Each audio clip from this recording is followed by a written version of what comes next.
வணக்கம். மாலை முரசு செய்திகளை விரிவாக பார்ப்பதற்கு முன் தலைப்புச் செய்திகள். செய்தியாளர் மேத்யூ சயானை கைது செய்ய டெல்லி மற்றும் கேரளா விரைந்தது போலீஸ். கொடநாடு கொலை தொடர்பான அவதூறு வழக்கில் அடுத்த கட்ட நடவடிக்கை. கொடநாடு விவகாரம் தொடர்பாக தமிழக ஆளுநரிடம் நேரில் முறையிட மு.க. ஸ்டாலின் முடிவு. மத்திய அரசு சிறப்பு விசாரணை ஆணையம் அமைத்து நீதிமன்ற கண்காணிப்பில் விசாரிக்க வலியுறுத்தல்.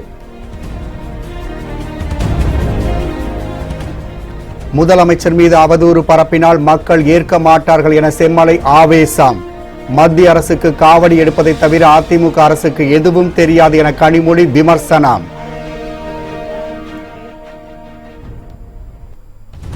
மதுரை அவனியாபுரத்தில் நாளை மறுநாள் ஜல்லிக்கட்டுக்கான ஏற்பாடுகள் தீவிரம். வீர விளையாட்டில் பங்கேற்க இதுவரை 400 காளைகள் தேர்வு செய்யப்பட்டுள்ளதாக தகவல். சபரிமலையில் நாளை மகர ஜோதி தரிசனம். ஆந்திரா பெண்கள் வருகையால் கேரளாவில் மீண்டும் பதற்றம். கொடநாடு எஸ்டேட் கொள்ளை மற்றும் கொலை தொடர்பாக உண்மைக்கு புறம்பான தகவல்களை வெளியிட்ட குற்றவாளிகளை கைது செய்ய தனிப்படை போலீசார் டெல்லிக்கும் கேரளாவுக்கும் விரைந்துள்ளனர். முன்னாள் முதலமைச்சர் ஜெயலலிதாவுக்கு சொந்தமான நீலகிரி மாவட்டம் கொடநாடு எஸ்டேட் பங்களாவில் முக்கிய ஆவணங்கள் இருந்ததாக கூறப்படுகின்றது. அவரது மறைவுக்கு பின் ஆவணங்களும் கரன்சி நோட்டுகளும் கொள்ளையடிக்கப்பட்ட நிலையில் இது தொடர்பாக அடுத்தடுத்து நடைபெற்ற மர்ம சம்பவங்களில் 5 பேர் உயிரிழந்துள்ளனர். இந்நிலையில் டெகல்கா புலனாய்வு பத்திரிகை முன்னாள் ஆசிரியர் மேத்யூ சாமுவேல், கூலிப்படை தலைவன் என்று சொல்லப்படும் சயான் நேற்று முன்தினம் டெல்லியில் கொடநாடு கொள்ளை தொடர்பான ஆவணப்படத்தை வெளியிட்டு பல திடுக்கிடும் தகவல்களை வெளியிட்டனர். இது தமிழக அரசியலில் பரபரப்பை ஏற்படுத்தியுள்ளது. ஆனால் இது அரசியல் உள்நோக்கத்துடன் சுமத்தப்படும் குற்றச்சாட்டு என அமைச்சர் ஜெயக்குமார் மறுத்திருந்தார். இந்நிலையில் அதிமுக சார்பில் சென்னை மத்திய குற்றப்பிரிவு போலீசில் இது தொடர்பாக புகார் மனு அளிக்கப்பட்டது. அந்த புகாரின் பேரில் கூலிப்படை தலைவன் ஷயான், டெகல்கா புலனாய்வு பத்திரிகையின் முன்னாள் ஆசிரியர் மேத்யூ சாமுவேல், மற்றொரு குற்றவாளி மனோஜ் ஆகியோர் மீது போலீசார் வழக்கு பதிவு செய்துள்ளனர். இடையே நேற்று செய்தியாளர்களிடம் பேசிய முதலமைச்சர் எடப்பாடி பழனிசாமி, இதற்கு பின்புலமாக உள்ளவர்கள் யார் யார் என்பதை கண்டறிந்து உலகத்திற்கு வெளிச்சம் போட்டு காட்டி அவர்கள் மீது தக்க நடவடிக்கை எடுக்கப்படும் என்றும், தவறு செய்த யாரும் தண்டனையிலிருந்து தப்ப முடியாது என்றும் தெரிவித்தார். இந்நிலையில் குற்றவாளிகளை கைது செய்ய தனிப்படை போலீசார் டெல்லிக்கும் கேரளாவுக்கும் விரைந்துள்ளனர். இதனையடுத்து விரைவில் குற்றவாளிகள் கைது செய்யப்படுவார்கள் என்று எதிர்பார்க்கப்படுகின்றது. கொடநாடு கொள்ளை சம்பவத்தில் பின்னணியில் இருப்பவர்கள் யார் என திமுக தலைவர் மு.க. ஸ்டாலின் கேள்வி எழுப்பியுள்ளார். சென்னை அண்ணா அறிவாலயத்தில் செய்தியாளர்களை சந்தித்து பேசிய அவர், எடப்பாடி பழனிசாமி பதவி விலகியே தீர வேண்டும் எனவும் வலியுறுத்தினார். திராவிட முன்னேற்ற கழகத்தினுடைய கோரிக்கை என்னன்னு கேட்டீங்கன்னா, எடப்பாடி பழனிசாமி தன்னுடைய பதவியை உடனே ராஜினாமா செய்யணும். சிறப்பு விசாரணை ஆணையத்தை மத்திய அரசு உடனடியாக அமைக்க வேண்டும். உயர் நீதிமன்ற நீதிபதி மேற்பார்வையில் இந்த விசாரணை மேற்கொள்ள வேண்டும். முதல்வரை அழைத்து குடியரசுத் தலைவரும் ஆளுநரும் இதற்கு விளக்கம் கேட்க வேண்டும். மேத்யூ, சயன், வளையார் மனோஜ் ஆகியோருக்கு, அதேபோல் அவருடைய குடும்பத்தாருக்கு மத்திய அரசு உரிய வகையில் பாதுகாப்பு கொடுக்கணும். குடியரசுத் தலைவர், ஆளுநர் ஆகியோரின் கவனத்திற்கு இந்த பிரச்சனையை திமுக கொண்டு செல்ல இருக்கிறது. நாளை கவர்னரிடத்தில் நேரம் கேட்டு இருக்கிறோம். நாளை தந்தால் உடனடியாக நாங்கள் நேரடியாக சென்று இந்த விஷயத்தெல்லாம் தெளிவாக எடுத்து சொல்ல போகிறோம். இந்த பிரச்சனையில் விரைந்து இதற்குரிய நடவடிக்கை எடுக்காவிட்டால் நிச்சயமாக சொல்கிறேன், திராவிட முன்னேற்ற கழகத்தின் சார்பில் நாங்கள் நீதிமன்றத்தை நாடுவோம். கொடநாடு வழக்கை சிபிஐயிடம் ஒப்படைத்தால் அதனை சந்திக்க தயார் என அதிமுக அமைப்பு செயலாளர் செம்மலை தெரிவித்துள்ளதால் சேலம் மாவட்டம் ஓமலூரில் செய்தியாளரை சந்தித்து பேசிய அவர், பொய் செய்தி பரப்புவோர் மீது நடவடிக்கை எடுக்கப்படும் எனவும் எச்சரிக்கை விடுத்தார். இவர்கள் வழக்கு தொடுத்தாலும் அது கோர்ட்டிலே நாங்கள் சந்திக்கிறது தயாராக இருக்கிறோம். இன்னும் சொல்ல போனால் ஒன்றை தெளிவாக சொல்லுகிறேன், இன்றைக்கு அனைத்து இந்திய அண்ணா திராவிட முன்னேற்ற கழகம் இதை வேடிக்கை பார்த்து கொண்டிருக்காது.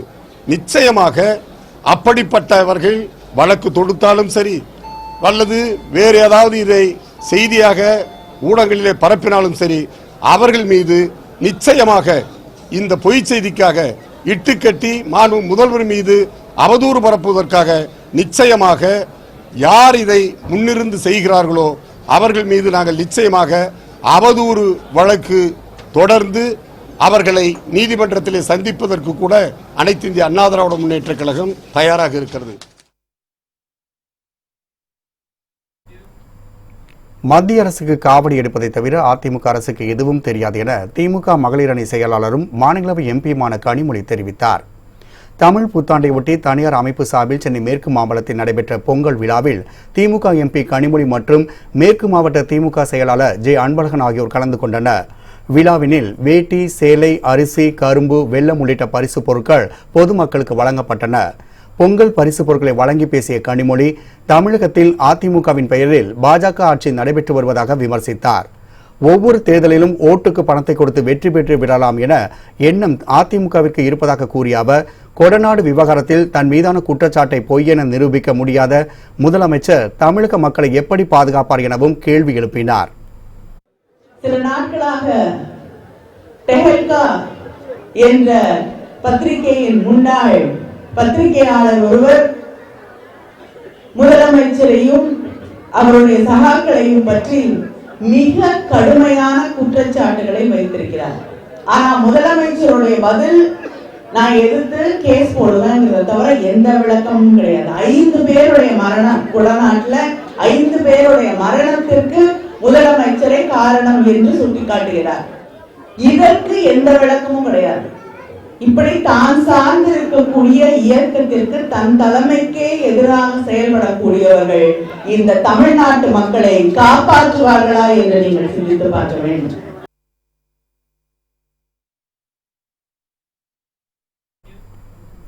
மதுரை அவனியாபுரத்தில் ஜல்லிக்கட்டு போட்டிகளில் பங்கேற்கும் காளைகளுக்கான டோக்கன்கள் வழங்கப்பட்டது. மதுரை மாவட்டத்தில் உள்ள அவனியாபுரத்தில் வருகிற 15ஆம் தேதி ஜல்லிக்கட்டு போட்டிகள் நடக்க உள்ளன. இதில் பங்கேற்கும் காளைகளை பதிவு செய்து டோக்கன்கள் வழங்கும் நிகழ்ச்சிகள் அவனியாபுரம் கால்நடை மருத்துவமனையில் நடைபெற்றது. இதில் பதிவு செய்ய காளைகள், அவற்றின் உரிமையாளருடன் எடுக்கப்பட்ட புகைப்படங்கள், காளைகளின் உடற்தகுதி சான்றிதழ்கள் ஆகியவை முக்கிய ஆவணங்களாக பெறப்பட்டன. மேலும் போட்டியில் பங்கேற்கும் காளைகள் 3 முதல் 15 வயதுக்கு உட்பட்டதாக இருக்க வேண்டும். காளைகளின் உயரம் 120 சென்டிமீட்டராக இருக்க வேண்டும். லாடம் கட்டியிருக்கக்கூடாது உள்ளிட்டவைகள் தகுதிகளாக கணக்கிடப்பட்டன. டோக்கன் வழங்கும் பணிகளை அவனியாபுரத்தில் கால்நடைத்துறை உதவி இயக்குநர் சரவணன் தலைமையில் நடைபெற்றது. ஜல்லிக்கட்டு போட்டிகளில் பங்கேற்க டோக்கன்களை பெற ஏராளமானோர் காளைகளுடன் அவனியாபுரத்தில் குவிந்தனர். மகர ஜோதியை ஒட்டி ஐயப்பனை தரிசிக்க 4 ஆந்திர பெண்கள் சபரிமலைக்கு நாளை வருகை தருவார்கள் என்ற தகவலால் கேரளாவில் பதற்றம் அதிகரித்துள்ளது. சபரிமலைக்கு 10 வயது முதல் 50 வயதுக்குட்பட்ட பெண்கள் ஐயப்பனை தரிசிக்கலாம் என்ற உச்சநீதிமன்றத்தின் தீர்ப்பை தொடர்ந்து கேரளாவில் பதற்றம் நிலவி வருகின்றது. நீதிமன்ற தீர்ப்புக்கு எதிராக இந்து அமைப்புகளும் ஆதரவாக மார்க்சிஸ்ட் கம்யூனிஸ்ட் கட்சியும் தொடர் போராட்டத்தில் ஈடுபட்டு வருகின்றன. இந்நிலையில் 40 வயதான 2 பெண்கள் கடந்த 2ஆம் தேதி அதிகாலை போலீஸ் பாதுகாப்புடன் ஐயப்பனை தரிசித்தனர். 18ஆம் படி வழியாக செல்லாமல் கோவில் பின்புறம் சென்று ஐயப்பனை தரிசித்தனர். இது கேரளாவில் பெரும் சர்ச்சையை ஏற்படுத்தியது.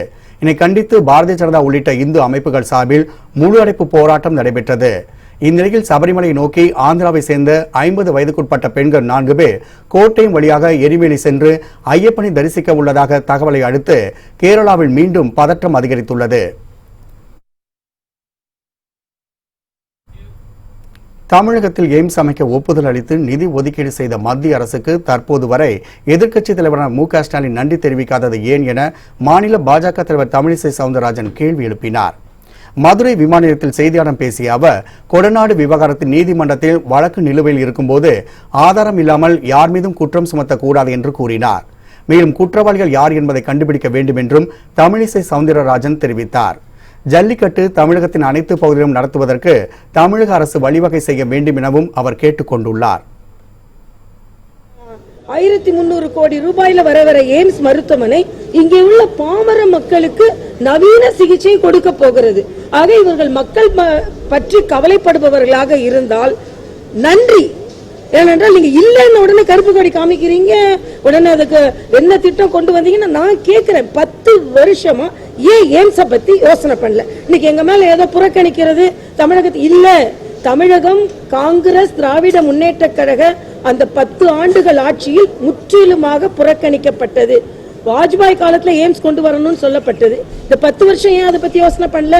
ஆனா நாங்க பாருங்க அறிவித்து இன்று அதற்கான நிதியும் ஒதுக்கி மரியாதைக்குரிய பாரத பிரதமர் இங்கே வரப்போகிறார்கள். இதுதான் ஒரு உதாரணம். ஜனவரி 22ஆம் தேதி முதல் நடைபெறவுள்ள ஜாக்டோ ஜியோ அமைப்பின் காலவரையற்ற வேலைநிறுத்த போராட்டத்திற்கு தமிழக ஆரம்பப்பள்ளி ஆசிரியர்கள் கூட்டணி ஆதரவு தெரிவித்துள்ளது. தமிழக ஆரம்பப்பள்ளி ஆசிரியர் கூட்டணியின் அவசர செயல் கூட்டம் சென்னை திருவல்லிக்கேணியில் நடைபெற்றது. கூட்டணி மாநில பொதுச் செயலாளர் தாஸ் தலைமையில் நடைபெற்ற இந்த கூட்டத்தில் ஆரம்ப பள்ளிகளை அழிக்கும் நோக்கில் தொடக்க பள்ளிகளுடன் இணைக்கும் திட்டத்தை தமிழக அரசு கைவிட வேண்டும் என வலியுறுத்தப்பட்டது. இதனால் பணியில் உள்ள 3000க்கும் மேற்பட்ட தலைமை ஆசிரியர்கள் வாழ்வாதாரம் பாதிக்கும் என்றும் கூட்டத்தில் சுட்டிக்காட்டப்பட்டுள்ளது. மேலும் புதிய ஆசிரியர்கள் நியமிக்காமல் எல்கேஜி மற்றும் யூகேஜி தொடங்குவதற்கும் இடைநிலை ஆசிரியர்களை அங்கன்வாடி பள்ளிகளில் பணியமர்த்தவும் கூட்டத்தில் கடும் எதிர்ப்பு தெரிவிக்கப்பட்டது. இந்த கூட்டத்திற்கு பின் செய்தியாளர்களிடம் பேசிய மாநில பொதுச் செயலாளர் தாஸ், ஜாக்டோ ஜியோ போராட்டத்திற்கு ஆதரவு தெரிவித்து 1.5 லட்சம் ஆரம்ப பள்ளி ஆசிரியர்கள் கலந்து கொள்ள இருப்பதாகவும் தெரிவித்தார். ஜாக்டோ ஜியோ தொடர்ந்து பல காலங்களாக போராடி வந்த 7 அம்ச கோரிக்கையின் நிலைப்பாடின் காரணமாக வருகின்ற 22ஆம் தேதி முதல் காலவரையற்ற வேலைநிறுத்த போராட்டத்தை அறிவித்திருக்கின்ற அந்த தீர்மானத்தை சுமார் 25,000க்கும் மேற்பட்ட ஆசிரியர்கள் பணி முடித்து இளைஞர்கள் வேலைக்காக காத்து கொண்டிருக்கிறார்கள். அவர்களை இந்த எல்கேஜி யூகேஜிலே நியமனம் செய்ய வேண்டும். புதிய நியமனம் எதுவும் இல்லை. எல்கேஜி யூகேஜியை தொடங்குகிறேன் என்று சொல்வது இது ஆரம்ப கல்வியை அளிப்பதற்கான திட்டமாக நான் கருதுகின்றேன். இடைநிலை ஆசிரியருடைய பணியை முற்றிலுமாக ஒழிப்பதற்கான திட்டமாக நான் கருதுகின்றேன்.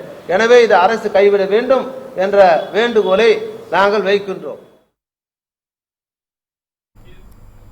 பிரதமர் மோடி தலைமையிலான அரசை வெளியேற்ற காங்கிரஸ் கட்சி பாகிஸ்தானிடம் உதவி கேட்பதாக மத்திய பாதுகாப்புத்துறை அமைச்சர் நிர்மலா சீதாராமன் குற்றம் சாட்டியுள்ளார். டெல்லியில் நிகழ்ச்சி ஒன்றில் பேசிய நிர்மலா சீதாராமன், பிரதமர் மோடி தலைமையிலான அரசை வெளியேற்ற காங்கிரஸ் தலைவர்கள் கீழ்த்தரமான அரசியல் செய்து பாகிஸ்தானிடம் உதவி கேட்டுள்ளதாக குறிப்பிட்டார். உலக அளவில் பாகிஸ்தானை தனிமைப்படுத்த இந்திய அரசு பல்வேறு முயற்சிகளை மேற்கொண்டு வருவதாக தெரிவித்த அவர், ஆனால் காங்கிரஸ் கட்சியோ பாகிஸ்தானிடம் உதவி கேட்பதாக குற்றம் சாட்டினார். மக்களின் நலனுக்காகவும் நாட்டில் அமைதி நிலவ வேண்டும் என்பதற்கும் முக்கியத்துவம் அளித்து வரும் பாஜக அரசு பல்வேறு சமூக நலத்திட்டங்களை அமல்படுத்தி உள்ளதாகவும் நாட்டின் எல்லையில் ஊடுருவ முயன்ற பயங்கரவாதிகளின் முயற்சிகளும் முறியடிக்கப்பட்டுள்ளதாகவும் நிர்மலா சீதாராமன் பெருமைப்பட கூறினார். மக்களை பிரித்தாளும் எண்ணம் பாஜகவுக்கு கிடையாது என பிரதமர் நரேந்திர மோடி தெரிவித்துள்ளார். நாடு முழுவதும் பாஜக தொண்டர்களுடன் பிரதமர் மோடி கலந்துரையாடி வருகிறார். அவ்வகையில் தமிழக பாஜகவினிடையே காணொலி காட்சி மூலம் கருத்துக்களை கேட்டு வருகிறார். இதன் ஒரு பகுதியாக இன்று மயிலாடுதுறை, பெரம்பலூர், சிவகங்கை, தேனி, விருதுநகர் ஆகிய பகுதி தொண்டர்களிடம் கலந்துரையாடி வருகின்றார். நிகழ்ச்சியில் பாஜக தொண்டர்களின் கேள்விகளுக்கு பிரதமர் மோடி பதிலளித்து வருகிறார். அப்போது பேசிய பிரதமர் மோடி, சிறு நிறுவனங்களின் முன்னேற்றமே நமது பிரதான இலக்கு என்றும் மக்களை பிரித்தாளும் எண்ணம் பாஜகவுக்கு கிடையாது என்றும் குறிப்பிட்டார். சமாஜ்வாதி பகுஜன் சமாஜ் கூட்டணி கைவிட்டதை அடுத்து காங்கிரஸ் கட்சி நிலைப்பாடு குறித்து இன்று அறிவிக்க உள்ளதாக குலாம் நபி ஆசாத் தெரிவித்துள்ளார். மக்களவைத் தேர்தலில் சமாஜ்வாதி மற்றும் பகுஜன் சமாஜ் கட்சிகள் இணைந்து உத்தரப்பிரதேச மாநிலத்தில் போட்டியிடுவது என முடிவு செய்துள்ளன. காங்கிரஸ் ஆதரவு நிலைப்பாட்டுடன் இருந்த இந்த கட்சிகள் திடீரென தனி கூட்டணி உருவாக்கியிருப்பது காங்கிரஸ் தலைவர்களுக்கு அதிர்ச்சியை ஏற்படுத்தியுள்ளது. அடுத்த கட்ட நடவடிக்கை குறித்து ஆய்வு செய்வதற்காக உத்தரப்பிரதேசத்தில் காங்கிரஸ் தலைவர்களின் கூட்டம் இன்று நடைபெற்று வருகின்றது. இதில் கட்சியின் மாநில தலைவர் ராஜ் பாப்பர், மேலிட பொறுப்பாளர் குலாம் நபி ஆசாத் மற்றும் மாநில தலைவர்கள் பங்கேற்றுள்ளனர். இதுகுறித்து கருத்து தெரிவித்துள்ள குலாம் நபி ஆசாத், இந்த கூட்டத்தில் மக்களவைத் தேர்தலை சந்திப்பது குறித்து முடிவெடுக்கப்பட உள்ளதாகவும் காங்கிரஸ் கட்சியின் நிலைப்பாடு குறித்து இன்று லக்னோவில் அறிவிக்க உள்ளதாகவும் குறிப்பிட்டார்.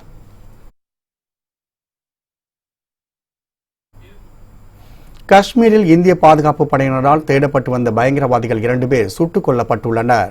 காஷ்மீர் எல்லைப் பகுதியில் பயங்கரவாதியின் ஊடுருவலை தடுக்க இந்திய ராணுவத்தினர் தீவிர ரோந்து பணிகளில் ஈடுபட்டு வருகின்றனர். காஷ்மீரின் குல்கம் என்ற பகுதியில் இந்திய ராணுவமும் மாநில காவல்துறையும் இணைந்து நடத்திய தேடுதல் வேட்டையின் போது பயங்கரவாதிகள் 2 பேர் சுட்டுக் கொல்லப்பட்டனர். கொல்லப்பட்ட பயங்கரவாதிகள் 2 பேரும் ஜீனத் உல் இசாம் என்ற அமைப்பை சேர்ந்தவர்கள் என தெரிய வந்துள்ளது. அவரிடமிருந்து பயங்கர ஆயுதங்கள் உள்ளிட்டவைகள் கைப்பற்றப்பட்டுள்ளன.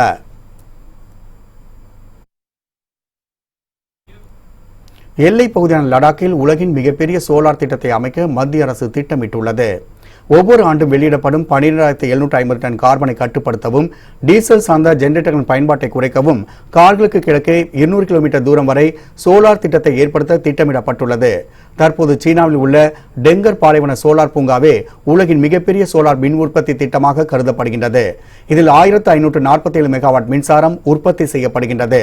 லடாக்கில் 5000 மெகாவாட் மின்திறன் கொண்ட சோலார் திட்டத்தை அமைக்க திட்டமிடப்பட்டுள்ளது. சுமார் 45,000 கோடி ரூபாய் முதலீட்டில் அமைக்கப்பட்டுள்ள இந்த திட்டம் 2023ஆம் ஆண்டில் நிறைவடைய உள்ளது குறிப்பிடத்தக்கது. ராமேஸ்வரத்தில் சீரமைக்கப்பட்ட 30 தீர்த்த குளங்களை ஆளுநர் பன்வாரிலால் புரோஹித் பக்தர்கள் பயன்பாட்டிற்கு அர்ப்பணித்தார். ராமநாதபுரம் மாவட்டம் ராமேஸ்வரம் ராமநாத சுவாமி திருக்கோவில் உள்பகுதியில் 22 புனித தீர்த்தங்களை பக்தர்கள் பயன்படுத்தி வருகின்றனர். ஆனால் வெளிப்பகுதியில் உள்ள 30 புனித தீர்த்தங்கள் எந்தவித பராமரிப்புமின்றி கிடந்தன. இந்நிலையில் இதனை சீரமைக்கும் பணி கோவில் நிர்வாகம் சார்பில் மேற்கொள்ளப்பட்டது. சிவாச்சாரியார் யாகசாலை பூஜையுடன் வர்ண வழிபாடு நடத்தினார்.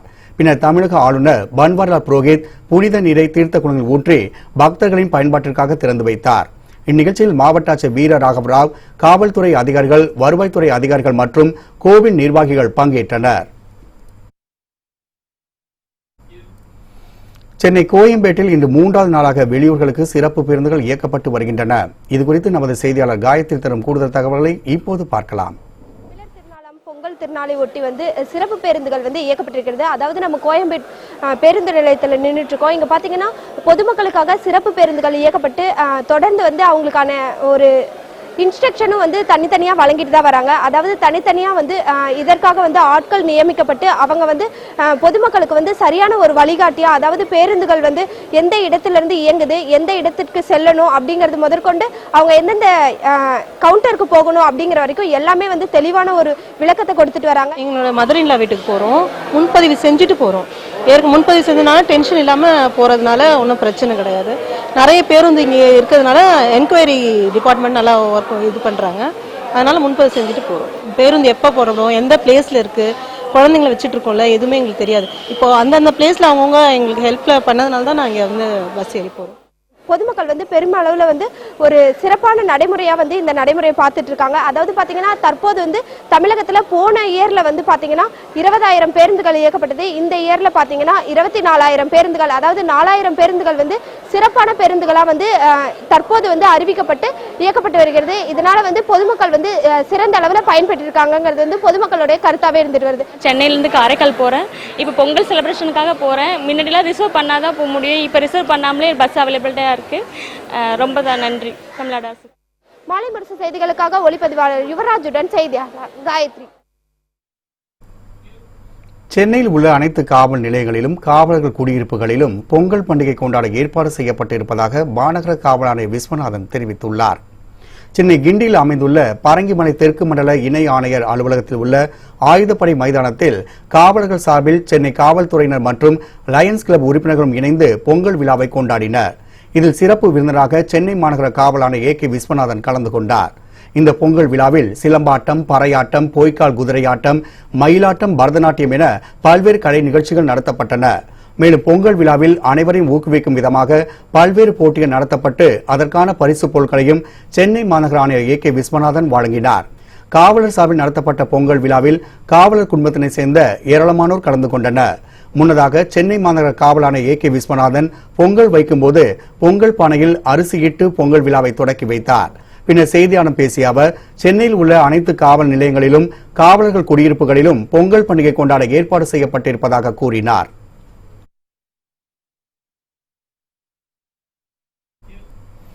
தமிழர் திருநாளான தைப்பொங்கல் திருநாளை ஒட்டி தமிழகத்தின் பல்வேறு பகுதிகளிலிருந்தும் திருச்செந்தூர் முருகன் கோவிலுக்கு ஏராளமான பக்தர்கள் பாத யாத்திரையாக வந்த வண்ணம் உள்ளனர். உலக புகழ்பெற்ற அறுபடை வீடுகளில் 2ஆம் படை வீடான திருச்செந்தூர் முருகன் கோவிலுக்கு வழக்கமாகவே விடுமுறை நாட்களில் பக்தர்கள் கூட்டம் அலைமோதுவது வழக்கம். இந்நிலையில் தற்போது பொங்கல் திருநாளை ஒட்டி தூத்துக்குடி, மதுரை, விருதுநகர் உள்ளிட்ட தமிழகத்தின் பல்வேறு பகுதிகளிலிருந்தும் பல்லாயிரக்கணக்கான பக்தர்கள் அலகு குத்தியும் காவடி தூக்கியும் பாத யாத்திரையாக வந்த வண்ணம் உள்ளனர். தைப்பொங்கல் திருநாளை ஒட்டி பாத யாத்திரையாக வந்து திருச்செந்தூர் முருகனை வழிபடுவதால் தங்கள் தொழில் வளர்ச்சி பெற்று தாங்கள் வேண்டிய வரங்கள் நிறைவேறுவதாக பக்தர்கள் தெரிவிக்கின்றனர். மேலும் தைப்பொங்கல் நாளில் வீட்டில் பொங்கல் பொங்க போத தங்கள் வாழ்க்கையிலும் சந்தோஷம் பால் போல பொங்குவதாகவும் பக்தர்கள் நம்பிக்கை தெரிவிக்கின்றனர். இலங்கை அருகே கடலில் எல்லை தாண்டி மீன் பிடித்ததாக 2 நாட்களில் மட்டும் தமிழக மீனவர்கள் 28 பேர் இலங்கை கடற்படையால் கைது செய்யப்பட்டுள்ளனர். புதுக்கோட்டை மாவட்ட மீனவர்கள் இலங்கை அருகே இந்திய எல்லையில் மீன்பிடித்துக் கொண்டிருந்தனர். அப்போது நெடுந்தீவு பக்கம் எல்லை தாண்டி வந்ததாக கூறி 9 மீனவர்களை இலங்கை கடற்படை கைது செய்தது. அவரிடம் இருந்த 2 படகுகள் பறிமுதல் செய்யப்பட்டன. இதன் பின்னர் ராமேஸ்வரம் மீனவர்கள் 11 பேர் கச்சத்தீவு அருகே மீன்பிடித்துக் கொண்டிருந்த போது அவர்கள் எல்லை தாண்டி வந்து மீன்பிடித்ததாக கூறி அவர்கள் அனைவரையும் இலங்கை கடற்படையினர் கைது செய்தனர். இந்நிலையில் மேலும் 8 தமிழக மீனவர்களை இலங்கை கடற்படை இன்று காலை கைது செய்துள்ளது. நெடுந்தீவு அருகே எல்லை தாண்டி அவர்கள் மீன் பிடித்ததாகவும் போதைப் பொருள் வைத்திருந்ததாகவும் இலங்கை கடற்படையால் குற்றம் சுமத்தப்பட்டுள்ளது.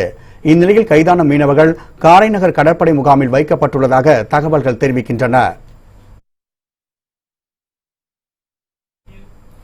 சென்னை ஓட்டேரியில் ரவுடி கொலை செய்யப்பட்ட வழக்கில் ஏற்கனவே 2 பேர் கைது செய்யப்பட்ட நிலையில் மேலும் 4 பேரை போலீசார் கைது செய்தனர். சென்னை ஓட்டேரியில் நேற்றிரவு 6 பேர் கொண்ட கும்பல் ரவுடி அப்பு என்கிற தினேஷை அரிவாளால் சரமாரியாக வெட்டி கொலை செய்தது. இதுகுறித்து வழக்கு பதிவு செய்த போலீசார் சதீஷ் மற்றும் சசிகுமார் ஆகிய 2 பேரை நேற்று இரவே கைது செய்தனர். இந்நிலையில் மேலும் 4 பேரை காவல்துறையினர் கைது செய்துள்ளனர்.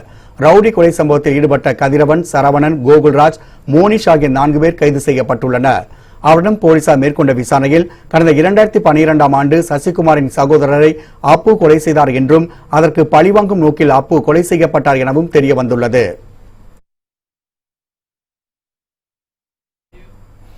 பொங்கல் பண்டிகை ஒட்டி பூக்கள், வாழைகள் உள்ளிட்டவற்றின் விற்பனை சூடுபிடித்துள்ளது. பொங்கல் பண்டிகை ஒட்டி கரூர் மாவட்டத்தில் உள்ள குளித்தலை, லாலாப்பேட்டை உள்ளிட்ட பகுதிகளில் வாழை சாகுபடி அதிக அளவில் நடைபெற்று வருகின்றது. இதில் பூவன், ரஸ்தாளி, கற்பூரவள்ளி, தேன்வாழை உள்ளிட்டவையின் சாகுபடி அதிக அளவில் செய்யப்பட்டுள்ளது. கஜ புயலால் தஞ்சை உள்ளிட்ட பகுதிகளில் வாழை சாகுபடி பாதிக்கப்பட்டுள்ளதால் இந்த ஆண்டு கரூர் வாழைகளுக்கு அமோக வரவேற்பு உள்ளதாக விவசாயிகள் தெரிவித்தனர். இதேபோன்று ஈரோடு மாவட்டம் சத்தியமங்கலம் பூ மார்க்கெட்டுக்கு பூக்களின் வரத்து அதிகரித்துள்ளது. பவானிசாகர், கொத்தமங்கலம், புதுவடவள்ளி உள்ளிட்ட பகுதிகளில் பயிரிடப்பட்டுள்ள செண்டு மல்லி மார்க்கெட்டுக்கு கொண்டுவரப்பட்டு வெளியூர்களுக்கு ஏற்றுமதி செய்யப்படுகின்றது. ஆரஞ்சு நிற செண்டுமல்லி கிலோ 15 முதல் 30 ரூபாய் வரையும், மஞ்சள் நிற செண்டுமல்லி கிலோ 40 முதல் 60 ரூபாய் வரைக்கும் விற்பனையானதால் வியாபாரிகள் மகிழ்ச்சி அடைந்துள்ளனர். நான் ஒரு செண்டுமல்லி பூ பாத்தீங்கன்னா ஒரு ஹெக்டேர் பயிரிட்டு இருக்கேன். இப்ப பாத்தீங்கன்னா சத்தியமங்கலம் மார்க்கெட்டுக்கு செண்டுமல்லி பூ வரத்து அதிகமா இருக்கு. அதே மாதிரி வாங்குறதுக்கு 100க்கும் மேற்பட்ட வியாபாரிகள் வந்துட்டு இருக்காங்க. செண்டுமல்லி பாத்தீங்கன்னா ஆரஞ்சு பூ வந்து பாத்தீங்கன்னா 20ல இருந்து 30 வரைக்கும் போயிட்டு இருக்குங்க. மஞ்சள் பூ பாத்தீங்கன்னா மினிமம் ஒரு 40ல இருந்து 80 வரைக்குமே போகுதுங்க. இது இந்த பொங்கல்னால நல்ல ஒரு ரேட்டு, நல்ல ஒரு மகசூல் வந்துட்டு இருக்கு. இதே மாதிரி நீடிச்சா எங்களுக்கு விவசாயிகள் ரொம்ப சந்தோஷங்க. நடிகை தேவயானி ஈரோடு மாவட்டம் அந்தியூரில் பொங்கல் பண்டிகை குடும்பத்தினருடன் கொண்டாடினார். பிரபல தமிழ் நடிகை தேவயானியின் சொந்த ஊர் ஈரோடு மாவட்டம் அந்தியூரை அடுத்துள்ள ஆலயம் கரடு கிராமமாகும். படப்பிடிப்புகள் இல்லாத நாட்களில் தனது கிராமத்தில் தங்கி கணவர் ராஜகுமாரனுடன் இணைந்து விவசாய பணியை செய்து வருகிறார். இந்நிலையில் பொங்கல் திருநாளை ஒட்டி அவரது கணவர் ராஜகுமாரன் மற்றும் மகள்கள் பிரியங்கா, இனியா ஆகியோருடன் பொங்கல் பண்டிகை கொண்டாடினார். இவ்விழாவில் தேவயானின் குடும்பத்தினர் மற்றும் நண்பர்கள் கலந்து கொண்டனர். பொங்கல் வைத்த நடிகை தேவயானி அதனை அனைவருக்கும் கொடுத்து மகிழ்ந்தார். பின்னர் அவர் மாலை முரசு தொலைக்காட்சி நேயர்கள் அனைவருக்கும் தமது பொங்கல் வாழ்த்துக்களை தெரிவித்தார்.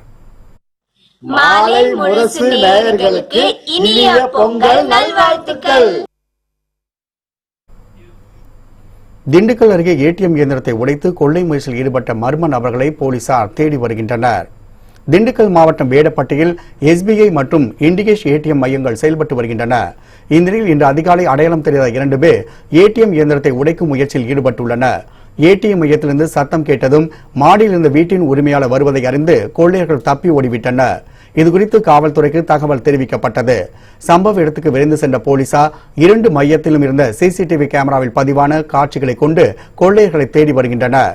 வீட்டின் உரிமையாளர் உரிய நேரத்தில் வந்ததால் ஏடிஎம் இயந்திரத்தில் இருந்த பல லட்சம் ரூபாய் பணம் தப்பியது.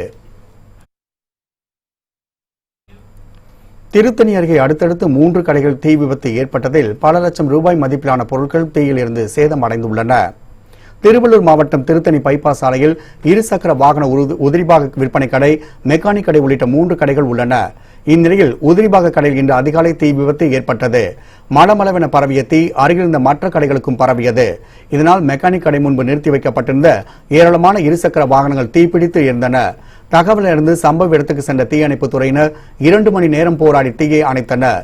இந்த தீ விபத்தில் 3 கடைகளில் இருந்த 15 லட்சம் ரூபாய் மதிப்பிலான பொருட்கள் எரிந்து நாசமாகிவிட்டதாக கடை உரிமையாளர்கள் தெரிவித்துள்ளனர். இந்த தீ விபத்து தொடர்பாக திருத்தணி போலீசார் வழக்கு பதிவு செய்து விசாரணை மேற்கொண்டு வருகின்றனர்.